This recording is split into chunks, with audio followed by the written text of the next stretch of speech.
வணக்கம், welcome to study with Darshini YouTube channel. இன்றைக்கி நம்ம கிளாஸில் பவர்ஸ் அண்ட் எக்ஸ்போனன்ட்ஸ் பேஸ் பண்ணியிருக்க சிம்பிளிஃபிகேஷன் சம்ஸ் பார்க்கலாம், அடுக்கு மற்றும் அடிமானம். ஸோ இதை சால்வ் பண்ணுறதுக்கு பாருங்களேன், ஃபஸ்ட்டு இங்கே சில ரூல்ஸ் இருக்குது, அதெல்லாம் நம்ம ஃபஸ்ட் என்னென்னு பார்ப்போம், ஃபார்முலாஸ் மாதிரி. ஃபஸ்ட்டு ஒன் பாருங்கள், a power m cross a power n equal a power m plus n. அதாவது இப்போ நம்ம வந்து இந்த அடுக்கு அடிமானம்னா என்னது, கீழே இருக்க இந்த நம்பரை வந்து அடிமானம் சொல்லுவோம், இங்கே மேலே இருக்குது பார்த்தீங்களா, இதை வந்து அடுக்குன்னு சொல்லுவோம். இப்போ இங்கே இந்த ரெண்டுலையும் அந்த அடிமானம் வந்து சேமாக இருக்குது அப்படின்னா அதை ஒரு தடவை இங்கே எழுதிட்டு, இங்கே பெருக்கல் குறி இருக்குன்னா நம்ம என்ன பண்ணலாம், அந்த மேலே இருக்க ரெண்டு பவரையும் ஆட் பண்ணலாம், ப்ளஸ் பண்ண முடியும். அதாவது இங்கே பெருக்கல் இருக்குன்னா இங்கே கூட்டல், பவரை ரெண்டையும் ஆட் பண்ணலாம். ஸோ அதே இது பாருங்களேன், இங்கே வகுத்தல் இருக்குது அப்படின்னா இங்கேயும் சேம் பேஸ் இருக்கணும். ஸோ அப்போ நம்ம இந்த பவர் ரெண்டையும் சப்ராக்ட் பண்ண முடியும். ஸோ அதுக்கு நம்ம ஒரு எக்ஸாம்பிள் பார்க்கலாம். ஒரு சம்மு 5 பவர் 4 இன்ட்டு 5 பவர் இங்கே 7 இருக்குன்னு வச்சுக்கோங்க. ஸோ இந்த மாதிரி இருந்துச்சுன்னா நம்ம எப்படி அதை சால்வ் பண்ணலான்னா, சேம் தானே, 5 இருக்குது, ரெண்டோட பேஸும் சேமாக இருக்குது. ஸோ அப்போ ஒரு தடவை 5 எழுதிடணும். எழுதிட்டு இங்கே பெருக்கல் இருக்குன்னா நம்ம இங்கே என்ன பண்ணணும், கூட்டணுமா, எது ரெண்டையும் கூட்டணும், இந்த பவரில் இருக்க 4 + 7 இது ரெண்டையும் நம்ம ஆட் பண்ணால் போதும். ஸோ அப்போ 5 பவர் இங்கே 11 வந்துடும். ஓகேவா? ஸோ இப்போ இதே தான் நெக்ஸ்ட்டு பாருங்கள், இதே இதில் இந்த இடத்துல டிவிஷனும் மேலே இங்கே இருந்துச்சுன்னா நம்ம என்ன பண்ணுவோம், சப்ராக்ட் பண்ணால் போதுமா. ஸோ அப்போ இங்கே பாருங்கள், ஏதோ நம்பர் எடுத்துக்கோங்க, 3 பவர் 6 டிவைட் சேமாக இருக்கணும் பேஸு. ஸோ 3 பவரில் எடுத்துகிட்டு 2 எடுத்துக்கலாம். ஸோ அப்போ இங்கே 3 டிவிஷன் இருந்தால் நம்ம என்ன பண்ணுவோம், பவர் ரெண்டையும் சப்ராக்ட் பண்ணுவோம். ஸோ 6 - 2 பாருங்கள், 3 பவர் 4. நெக்ஸ்ட் பாருங்கள், தேர்ட் ஒன், இங்கே என்ன சேமாக இருக்குதுன்னு பாருங்களேன், இங்கே பவர் தான் சேமாக இருக்குது, பேஸ் வந்து வேறு வேறையாக இருக்கு இல்லையா. அப்போ அடுக்கு தான் ஒரே மாதிரி இருக்குன்னா எது ஒரே மாதிரி இருக்கோ அதை ஒரு தடவை எழுதணும்னு ஞாபகம் வச்சுக்கோங்க. இங்கே வந்து m இருக்கா. ஸோ அப்போ நான் வந்து அடுக்கு வந்து ஒரு தடவை எழுதிட்டேன் m. இங்கே a கிராஸ் b இருக்குது அப்படின்னா a கிராஸ் b தான் பண்ணிடணும், a into b the whole power m. So அதே ஃபார்முலாவில் பாருங்கள், இங்கே டிவிஷன் இருக்கு இல்லையா. ஸோ அப்பையும் இங்கேயும் பாருங்கள், ரெண்டு பவர் சேம்னா ஒரு தடவை எழுதிட்டு கீழே இருக்க நம்பரை அப்படியே டிவைட் பண்ணணும், a டிவைட் b. இதுக்கு ஒரு எக்ஸாம்பிள் பார்க்கலாம். இங்கே 7 பவர் 5 இன்ட்டு இங்கே எது வேணாலும் இருக்கலாம், பேஸ் வந்து மாறி இருக்கலாம், ஆனால் எது சேமாக இருக்கணும் பாருங்கள், பவர் வந்து சேமாக இருக்கணும் அப்படின்னா ஸோ பவரை வந்து ஒரு தடவை எழுதிடுங்க, 5 தான் இங்கே பவர் எழுதிட்டு இதை அப்படியே மல்டிபிள் பண்ண வேண்டியதான், 7 3s 21. ஸோ இதே தான் டிவிஷன் இருந்தாலும் இதே ரூல் தான். இப்போ இங்கே 7 பவர் 5 டிவைட் 3 பவர் 5 இருக்குது அப்படின்னா 5 ஒரு தடவை எழுதிட்டு 7/3 சிம்பிளிஃபிகேஷன் முடிஞ்சால் இங்கே சிம்பிளிஃபிகேஷன் பண்ணலாம், இல்லைனா 7/3 the whole power 5 answer. Next பாருங்களேன், a பவர் 0 ஈக்குவல் 1. ஸோ நமக்கு மேக்ஸில் என்ன ரூல் தெரியும் அப்படின்னா, எனிதிங் பவர் 0, எந்த நம்பர் இருந்தாலும் பரவாயில்ல, அதோட பவர் 0வாக இருந்தால் அங்கே வேல்யூ 1 தான். ஸோ 5 பவர் 0 1, 1000 பவர் 0 இருந்தாலும் 1 தான். ஸோ இப்போ வந்து இங்கே பேஸ் என்ன நம்பர் வேணாலும் இருக்கலாம், பட் ஆனால் பவர் வந்து 0 இருக்குது அப்படின்னா அதோட வேல்யூ வந்து 1. லாஸ்ட் ஒன் பாருங்கள், a பவர் -m. இங்கே வந்து பாருங்களேன், நெகட்டிவ் பவர் இருக்குது சரியா, a பவர் -m இருக்குது அப்படின்னா இதை எப்படி எழுதுகிறோம் பாருங்களேன், ரெசிப்ரோக்கல் 1/a இங்கே பவர் m. ஸோ அப்படி இல்லாமல் இப்படி கூட இருக்குன்னு வச்சுக்கோங்க, a/b -m, அதாவது நியூமரேட்டர் இருக்குது டினாமினேட்டர் இருக்குது அப்படின்னா இங்கே நம்ம என்ன எழுதலாம்னா இதை அப்படியே தலைகீழ மாற்றி எழுத வேண்டியதான், b/a எழுதிட்டு பவரை ப்ளஸ்ஸாக மாற்றிடலாம். இந்த ரூல் தான் இங்கே இருக்குது. ஸோ மைனஸ் இருந்தால் 1/a பவர் m ஒரு நம்பர் இருந்துச்சுன்னா, இல்லை இந்த மாதிரி ஃப்ராக்ஷனில் இருந்துச்சு அப்படின்னா இதை ரெசிப்ரோக்கல் பண்ணி b/aன்னு எழுதிட்டு பவரை நீங்கள் ப்ளஸ்ஸாக மாற்றி எழுதிக்கலாம்.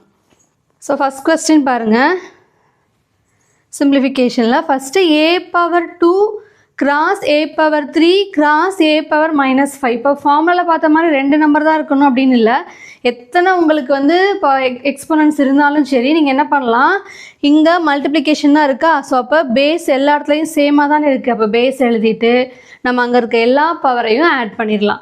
ஸோ ஃபஸ்ட்டு பாருங்கள், 2 + 3 + -5. லாஸ்ட் ஒன் நெகட்டிவில் இருக்குது. ஸோ இப்போ அங்கேயும் நம்ம என்ன பண்ணுறோம், அடிஷன் தான் பண்ணுறோம், எல்லா நம்பரையும் சேர்க்குறோம். இங்கே வந்து பாருங்களேன், 2 + 3 5, இங்கே -5 இருக்கு இல்லையா, அப்போ 5 - 5 என்ன ஆகிடும், a⁻0. ஸோ இப்போ a⁻0வோட வேல்யூ வந்து பாருங்கள் எனிதிங் பவர் 0 இப்போ தான் பார்த்தோம் 1. ஸோ அது மாதிரி இங்கே எத்தனை நம்பர்ஸ் வந்து இந்த மாதிரி ஃபார்மேட்டில் இருந்தாலும் நீங்கள் வந்து பேஸ் சேமாக இருக்கான்னு செக் பண்ணிவிட்டு எல்லாமே மல்டிப்ளிகேஷன்னா அதை அப்படியே ஆட் பண்ணி எழுதலாம். கொஸ்டின் நம்பர் 2 பாருங்கள். -4 the whole power 5 divide -4 the whole power 8. So இப்போ இங்கே எது சேமாக ஒரே மாதிரியான நம்பர் இருக்குது அப்படின்னா அந்த பேஸாக. ஸோ -4 நான் ஒரு தடவை எழுதிட்டேன். டிவிஷன் இருந்தால் நம்ம என்ன பண்ணுவோம், பவர் ரெண்டையும் சப்ராக்ட் பண்ணுவோம். ஸோ இப்போ 5 8 நடுவில் மைனஸ் சைன் போட்டுக்கோங்க. ஸோ இப்போ இங்கே -4 இங்கே the whole power 5 - 8 பாருங்களேன். 5 - 8னா நம்ம வேறு வேறு சைன் இருக்காங்க சப்ராக்ட் பண்ணிவிட்டு பெரிய நம்பரோட சைனை எழுதுவோம் இல்லையா. ஸோ இப்போ 5 - 8னா நீங்கள் வந்து 8ல் வந்து 5 போச்சுன்னா 3 எழுதிட்டு பெரிய நம்பருக்கு இங்கே என்ன சைனு மைனஸ். ஸோ அப்போ இங்கேயும் மைனஸ் போடணும். ஸோ -4 the whole power -3 தான் இதோட ஆன்சராக இருக்கும். ஸோ இல்லை இன்னும் இதை சிம்பிளிஃபை பண்ணணும்னு நீங்கள் நினச்சிங்க அப்படின்னா நம்ம -3 நம்ம எப்படி மாற்றலான்னு ஒரு ரூல் பார்த்தோம். இங்கே a⁻−m இருந்தால் நம்ம என்ன போடலாம், 1/a⁻+m மாற்றலாமா இந்த லாஸ்ட் ரூல் படி. ஸோ அப்போ இங்கே இந்த மைனஸை 1/-4 the whole power +3 பேஸில் இருக்க சைனை மாற்ற முடியாது, அதை நம்ம டச் பண்ணக்கூடாது. பவரோட சைனை மட்டும்தான் இப்போ நம்ம மாற்றுறோம். ஸோ இந்த நெகட்டிவ் வந்து எக்ஸ்போனண்ட்டை நம்ம பாசிட்டிவாக மாற்றுறதுக்கு 1 / -4 the whole power 3 போட்டாச்சு. ஸோ இப்போ இங்கே வந்து பாருங்களேன் இதோட மீனிங் என்ன, -4 நம்ம 3 தடவை எழுதணும் இல்லையா. -4 × -4 இங்கே இப்படியே ஸ்டாப் பண்ணாலும் ஓகே. இந்த வேல்யூ நமக்கு வந்து ஆப்ஷன் எப்படி இருக்கோ அதுக்கு இப்படி பார்த்துக்கோங்க. ஸோ இப்போ இங்கே 1/ இங்கே வந்து பாருங்களேன் 4 4s are 16 16 4s are 64. ஆனால் இங்கே என்ன இருக்கும், மைனஸ் மறுபடியும் வரும். ஏன்னா இந்த மைனஸ் ப்ளஸ் ஆகிடும், இன்னொரு மைனஸ் இருக்கு இல்லையா. ஸோ அப்போ -64 தான் இங்கே ஆன்சர், 1/-64. தேர்ட் கொஸ்டின் பாருங்கள். 2 x divide 2 -4 = 4 5 எனில் எக்ஸின் மதிப்பு காண்க அப்படின்னு சொல்லி கேட்டிருக்காங்க. ஸோ இப்போ பவரில் அந்த ஒரு எக்ஸ் வந்து ஒரு இடத்துல வந்து வேல்யூ இல்லாமல் மிஸ் ஆகிருக்கு, நம்ம அது என்னன்னு சொல்லி சால்வ் பண்ணணும்.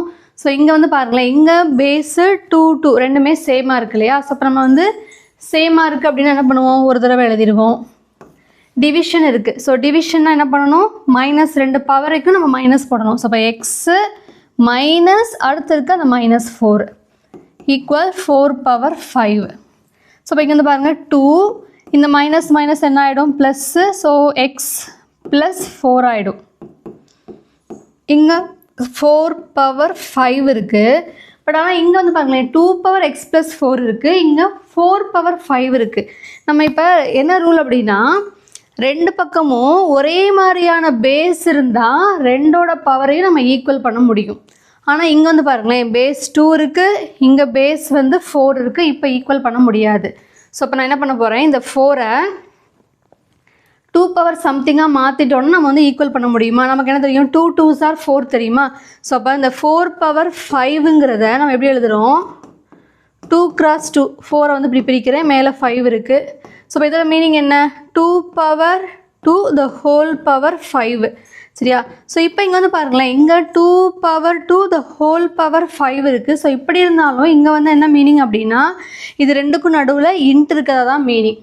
So 2 2 × 5 so 2 10. ஸோ இப்போ நான் என்ன பண்ணியிருக்கேன் அப்படின்னா இந்த right hand side 4 power something இருக்கிறத நான் என்னவா மாற்றுறேன்னா எனக்கு லெஃப்ட் ஹேண்ட் சைடில் இங்கே வந்து 2 பவர் சம்திங் தான் இருக்குது. ஸோ எனக்கு இதுவும் 2 பவராக மாறணும். ஸோ அதனால் 4-ஐ வந்து நான் 2 × 2ன்னு ஸ்ப்ளிட் பண்ணிட்டேன். 2 × 2-ஐ பவரில் எழுதுகிறேன், 2 2 இங்கே மேலே ஆல்ரெடி ஒரு 5 இருக்குல்ல. ஸோ இப்போ இது ரெண்டையும் நம்ம என்ன ரூல்னா மல்டிப்ளிகேஷன் தான் பண்ணுறோம். ஸோ இப்போ 2 × 5னா 10. ஸோ இப்போ இந்த பக்கம் 2 10 ஆகிடுச்சு. ஸோ லெஃப்ட் ஹேண்ட் சைடு பாருங்கள் 2 x + 4, இங்கே ரைட் ஹேண்ட் சைடில் 2 10 இருக்கா. இப்போ பாருங்கள் ரெண்டு பேஸும் சேம் அப்படின்னா நம்ம ரெண்டு பவரையும் ஈக்குவல் பண்ண முடியும். ஸோ அப்போ இங்கே போத் சைட்ஸ் வந்து we can equate the பவர்ஸை வந்து ஈக்குவல் பண்ண முடியும். ஸோ இப்போ x + 4 = 10 அப்படிங்கிற ஸ்டெப் நம்ம எடுத்துக்கிறோம். இது ஏன் பண்ணுறோன்னா ரெண்டு பேஸும் சேமாக இருக்கும் போது தான் பண்ண முடியும். So x + 4 = 10. ஸோ இப்போ எப்பயும் போல் நம்ம வந்து 10 - 4 அப்படின்னா 6. So x = 6. ஸோ இப்போ இந்த சம்மில் அந்த எக்ஸோட மதிப்பு என்னவாக இருக்கும் அப்படின்னா 6ஆக இருக்கும். இங்கே 6 தான் வந்து ஆன்சர். நெக்ஸ்ட் கொஸ்டின் பாருங்கள், 4th ஒன் 4^0 + 4^-1 இன்ட்டு 2^2 இருக்குது. ஸோ ஃபஸ்ட் அந்த ப்ராக்கெட்டில் இருக்க அந்த வேல்யூஸை வந்து நம்ம வந்து சிம்பிளிஃபை பண்ணலாம். 4^0 வேல்யூ பாருங்கள், இப்போ தான் நம்ம ரூல் பார்த்தோம், எனிதிங் பவர் 0 அப்படின்னா என்னது 1.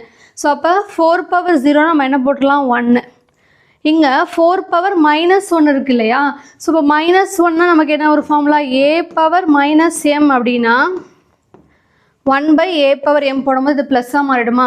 இந்த மைனஸ் வந்து டிவிஷனில் வரும்போது ப்ளஸ் ஆகிடுதா? ஸோ இப்போ அதே மாதிரி இங்கே 1/4^1 4^1 போடலாம், இல்லை போடாமல் நம்ம என்ன விட்டுறலாம் 1/4ன்னு மட்டும் எழுதிட்டாலே போதும். -1 இருக்கிறத 1/4ன்னு எழுதினா போதும். சரியா? ஸோ இங்கே இன்ட்டு 2^2 2^2ஓட வேல்யூ என்னது 2² வந்து 2×2 அப்போ 4. ஸோ ஃபஸ்ட் நம்ம வந்து இந்த ப்ராக்கெட்டை சால்வ் பண்ணுவோம். 1 + 1/4 நம்ம ஆட் பண்ணோன்னா எல்சிஎம் எடுத்தால் அது பட்டர்ஃப்ளையை யூஸ் பண்ணி சால்வ் பண்ணலாம். ஸோ 4 1 × 4 இங்கே 1 × 1. ஸோ அப்போ 5/4 நமக்கு ப்ராக்கெட்டில் இருக்கிறது மட்டும் 5/4 இன்ட்டு வெளியே ஒரு 4 இருக்குது. ஸோ அப்போ 5/4 × 4 அப்படின்னா இந்த 4 கேன்சல் ஆகிடும். 5 தான் இங்கே ஆன்சர். ஸோ இப்போ இது ரெண்டுமே ஒரு இம்பார்ட்டன்ட் ரூல். இங்கே வந்து எனிதிங் பவர் 0 இருக்கா 1 போடணும், மைனஸில் இருக்கிறத நீங்கள் ப்ளஸ்ஸாக மாற்றணுன்னா நீங்கள் டிவிஷனில் அதை எழுதணும் 1/4ன்னு எழுதணும். கொஸ்டின் நம்பர் 5 பாருங்கள், மதிப்பு காண்க. 3^-4 கொடுத்துருக்காங்க. ஸோ இப்போ இங்கே முதல்ல நம்ம என்ன வேலை பண்ணணும் அப்படின்னா அந்த நெகட்டிவ் எக்ஸ்போனண்ட்டை ஃபஸ்ட்டு பாசிட்டிவாக மாற்றணும். இங்கே 3^-4 இருக்கு இல்லையா?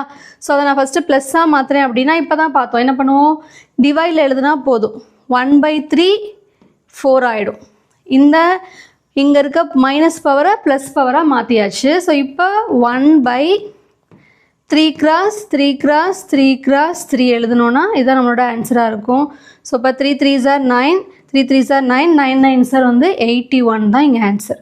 1/81. பி கொஸ்டின் பாருங்கள், இதில் 1/2 the whole power -2 இருக்கு இல்லையா? இப்போ இங்கே இதுக்குள்ளே ஃப்ராக்ஷன் இருக்குது அப்படின்னா இன்னும் ஈஸி. என்னென்னா ஃப்ராக்ஷனை அப்படியே மாற்றி தலைகீழ எழுத வேண்டியதான். 1/2 இருக்குது அப்படின்னா அதை 2/1 எழுதணும். சரியா? என்ன ஃப்ராக்ஷன் இருந்தாலும் இங்கே இதுக்கு ரெசிப்ரோக்கல் எழுதணும். எழுதிட்டு இப்போ இந்த நெகட்டிவ் பவர் வந்து ப்ளஸ் பவராக மாறிடும், +2 ஆகிடும். ஸோ இப்போ இதோட மீனிங் என்ன, 2² 1². ஸோ இப்போ 2² 1². இப்போ 2² வந்து 4, 1² வந்து 1 தானே. ஸோ இப்போ 4/1 4 தான் இங்கே ஆன்சர். ஸோ இப்போ இந்த வீடியோ இதோட நிறைவடையுது. உங்களுக்கு இந்த வீடியோ பிடிச்சிருந்துச்சுன்னா லைக் பண்ணுங்கள், ஷேர் பண்ணுங்கள், கமெண்ட் பண்ணுங்கள். நம்ம சேனலை இன்னும் சப்ஸ்கிரைப் பண்ணாதவங்க சப்ஸ்கிரைப் பண்ணிக்கோங்க. தேங்க்யூ.